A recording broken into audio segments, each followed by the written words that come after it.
after the U.S. Supreme Court said no more to segregation in schools. Today, we want to share facts about a girl named Ruby Bridges, who was the first African American to desegregate an all-white elementary school. Starting off, Ruby Neal Bridges was born September 8th in 1954. As a little girl, Ruby was raised on a farm. That is where her parents and her grandparents were sharecroppers. At the age of 4, things changed for Ruby. With this next fact, in 1958, Ruby's parents moved to New Orleans, Louisiana, dreaming of a better life. That is where Ruby would be on her way to becoming an African American hero, because in 1954, the same year that Ruby was born, the United States Supreme Court ruled separating schools based on race was not allowed.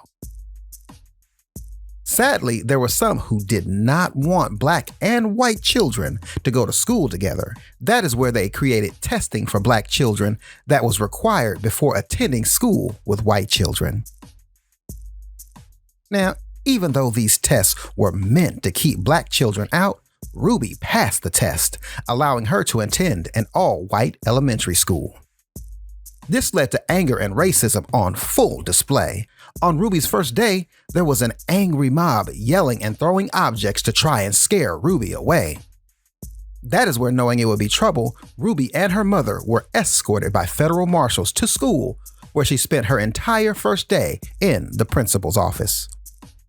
When Ruby was able to attend class, only one teacher was willing to teach her. Barbara Henry taught Ruby in a class by herself because parents took their children out of the school, not wanting them there with Ruby. Ruby would be forced to spend all day in Henry's class, not being allowed to participate in recess or go to the cafeteria for lunch after threats to poison her. But even though others fought to keep Ruby out, she stayed strong. That was also witnessed by one of her escorts, Charles Burks, who said she never cried or whimpered. She just marched on like a little soldier.